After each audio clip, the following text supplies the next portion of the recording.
ఈరోజు మదనపల్లి గ్రామంలో గ్రామ సర్పంచ్ నరసింహులు, ఉప సర్పంచ్ యాదయ్య, మాజీ సర్పంచ్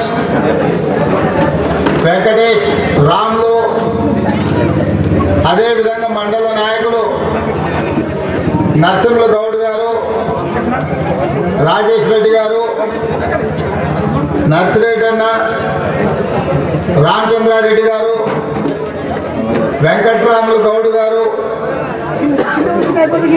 బొమ్మరాజ్పేట మాజీ సర్పంచ్ రాములు గారు, బ్లాక్ కాంగ్రెస్ పాత మండల పార్టీ అధ్యక్షులు, ఇప్పుడు ఈ బ్లాక్ కాంగ్రెస్ మొత్తాన్ని సమన్వయం చేసి ముందుకు నడిపిస్తున్న మాజీ సర్పంచ్ జయకృష్ణ గారు, మా మైనారిటీ సోదరులు,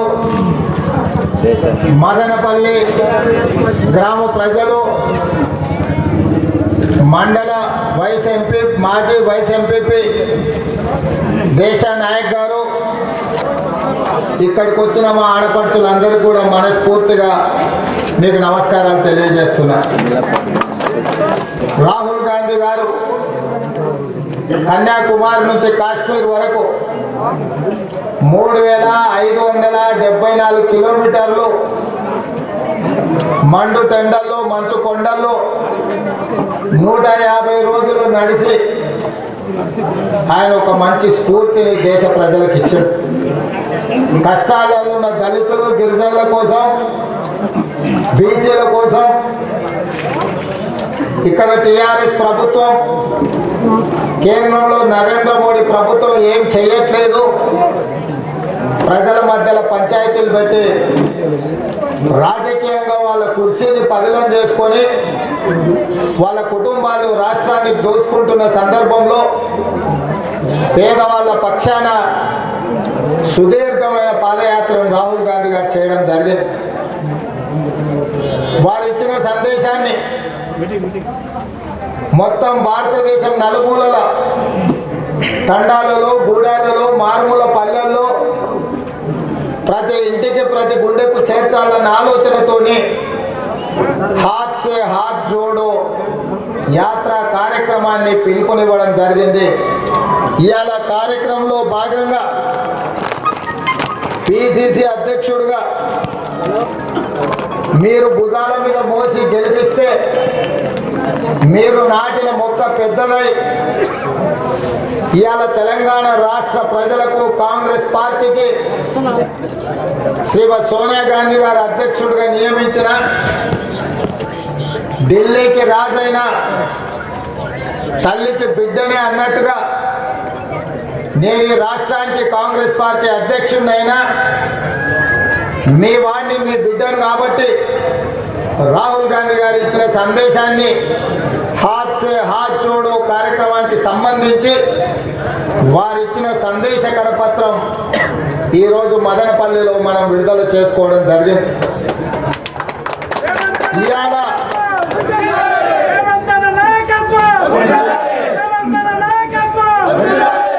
ఇవాళ ఇంత పెద్ద అవకాశం ఈ రాష్ట్రంలో 119 శాసనసభ్యులు పోటీ చేయాలంటే వాళ్ళకి బీఫామ్ ఇచ్చే పెత్తనం శ్రీమతి సోనియా గాంధీ గారు నాకు ఇచ్చింది. ఇది నా గొప్పతనం కాదు, ఇది కొడంగల్ బిడ్డల గొప్పతనం. మీరు నాటిన మొక్క ఇంత పెద్దదై ఇవాళ తెలంగాణ రాష్ట్రంలో అందరికీ దశా దిశ నిర్దేశం చేసేంత స్థాయికి ఇవాళ నేను ఎదిగిన. అందుకే ఇంత మంచి కార్యక్రమాన్ని, రాహుల్ గాంధీ గారు ఇచ్చిన సందేశాన్ని కొడంగల్ నియోజకవర్గం, బొమ్మరాజ్పేట మండలం, మదనపల్లి గ్రామం నుంచే మొదలు పెట్టాలని ఇంత మంచి కార్యక్రమాన్ని మనం పెట్టుకున్నాం.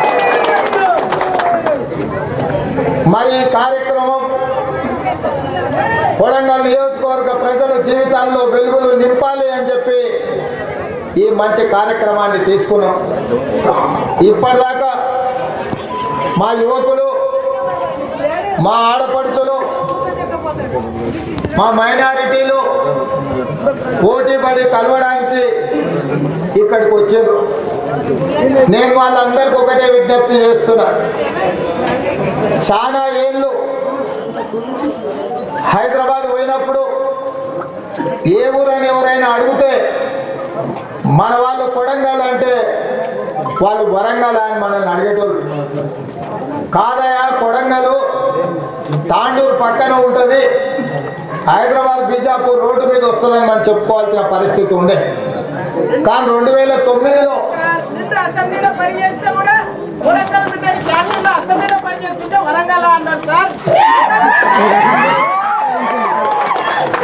ఇవాళ అక్కడ మిత్రుడు చెప్తుడు, మేము అసెంబ్లీ క్యాంటీన్లో పనిచేస్తుంటే ఏ ఊరు అంటే కొడంగల్ అంటే వరంగల్ అని అసెంబ్లీలో కూడా అడిగేదాన్ని.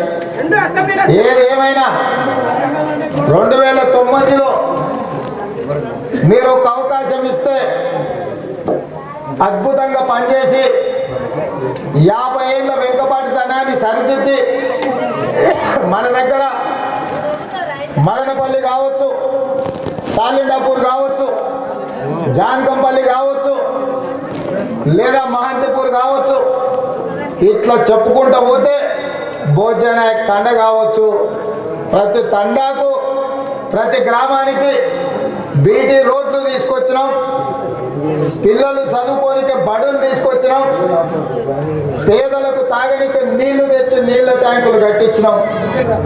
ఎక్కడ కరెంటు లేదన్నా ఆ 10 సంవత్సరాలు లో వోల్టేజ్తోని మోటార్లు కాలిపోతుంటే, ట్రాన్స్ఫార్మర్లు పేలిపోతుంటే 2000 ట్రాన్స్ఫార్మర్లు ఈ నియోజకవర్గానికి అగ్గిపెట్టెలు ఇచ్చినట్టు ఇప్పించి ఇక్కడి రైతాంగాన్ని ఆదుకునే అవకాశం ఇక్కడి పేదలకు, ఇవాళ ఇక్కడి రైతులకు సేవ చేసే అవకాశం మీరు ఇచ్చారు. 10 సంవత్సరాలు కష్టపడి కడుపులో పేగులు దిగే వరకు కొట్లాడి మన పిల్లలకు బడి కానీ, మన రైతులకు కరెంటు మీటర్లు కానీ, మన గ్రామాలకు రోడ్లు, ప్రతి పని ప్రాంతంలో మనం చేసుకున్నాం. 50 సంవత్సరాల వెనుకబాటుతనాన్ని ఆనాడు 10 సంవత్సరాలు మీరు ఎమ్మెల్యేగా గెలిపిస్తే మీ ఆశీర్వాదంతో అద్భుతంగా పనిచేసినాం. వేలాది మంది పేదలకు ఇందిరమ్మ ఇల్లు ఇచ్చినాం. ఇవాళ ఏ లంబాడి తండాకెళ్ళినా మా లంబాడి సోదరులు కట్టుకున్న ఇల్లు ఏది చూసినా 90% ఇందిరమ్మ ఇల్లు కాంగ్రెస్ పార్టీ ఇచ్చింది.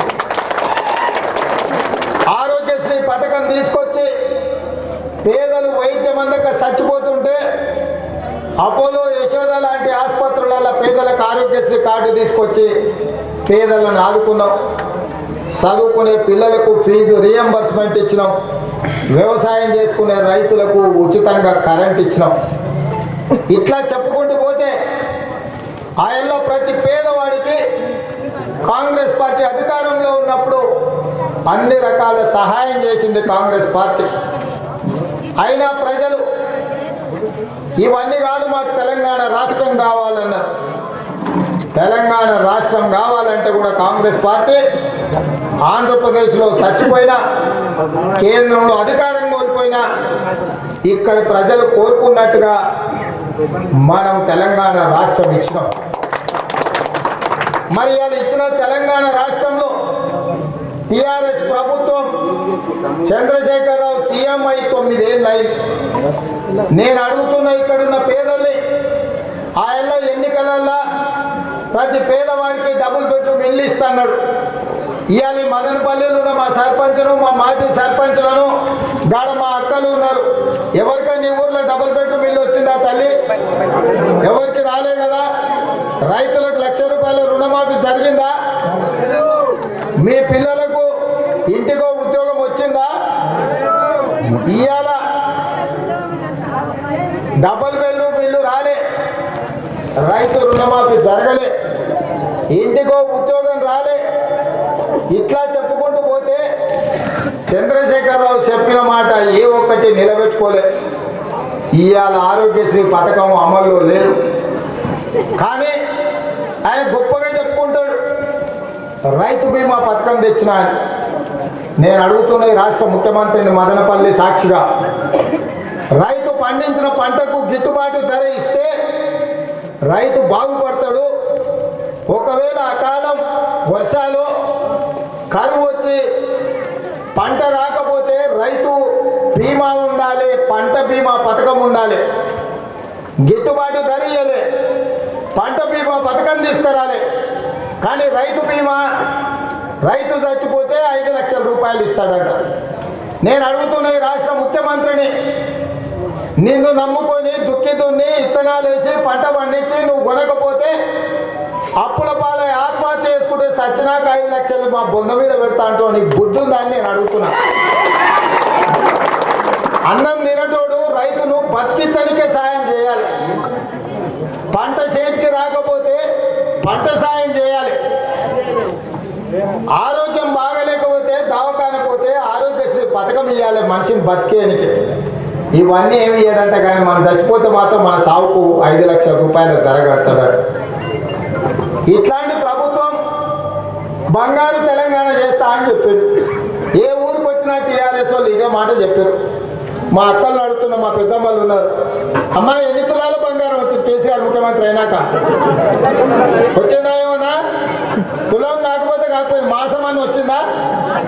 లాస్ట్కు గంటీలు అమ్ముకునే కాడికి వచ్చింది కదా సంసారం. మరి అట్లాంటి తాగుబోతు ఆయన తాగుబోతు మాటలు చెప్తాడు. 9 ఏళ్ళు అయింది తాగుబోతు ఆయన మాట విని.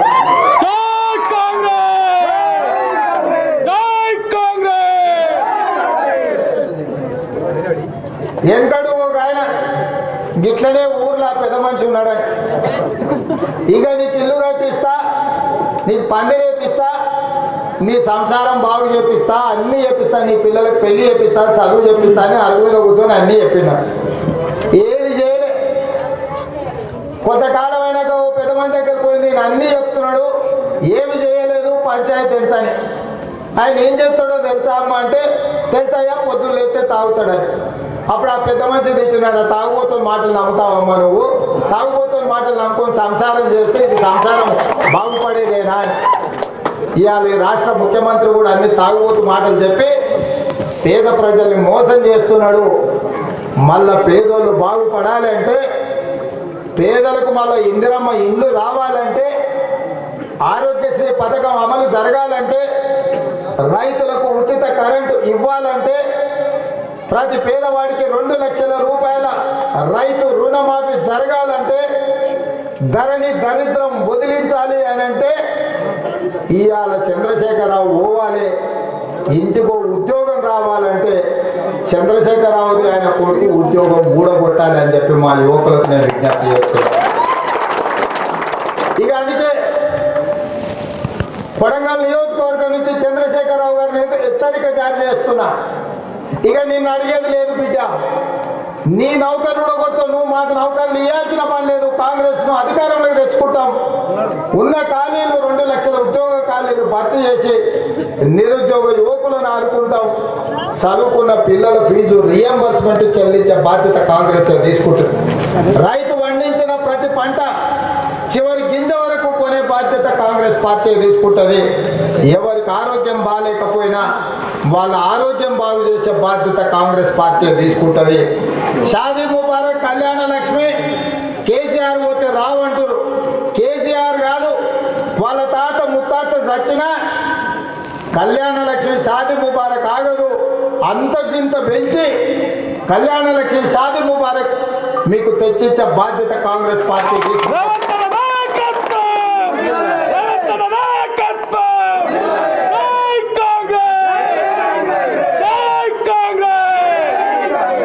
మా పింఛన్ ఉన్న వాళ్ళని కూడా భయపెడుతున్నారట. కేసీఆర్ సార్ పోతే మీ పింఛన్ రావే. నేను అడుగుతున్నా, చంద్రబాబు నాయుడు ఉన్నప్పుడు 75 రూపాయలు పింఛన్ ఉండే. చంద్రబాబు నాయుడు పోయినాక రాజశేఖర రెడ్డి వస్తే 2 నూర్లు పింఛన్ అయింది.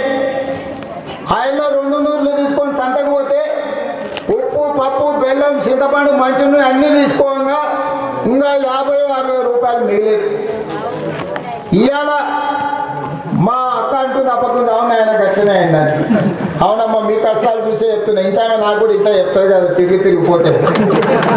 నీ జీతం ఏడు సరిపోయేటట్టు ఉంది, మంచి నూనెకి అయ్యేటట్టు మన సంసారం అని. అందుకే ఇవాళ ఎవరు వచ్చినా పెన్షన్ ఆగదు. ఇవాళ చంద్రశేఖరరావు వాళ్ళ అయ్యే జాగిరి అమ్మి మనకేమి ఇస్తలేడు పింఛన్ 2000. ఆయన ఆలుమొగళ్ళకి ఇద్దరం ఇచ్చినాం మనం.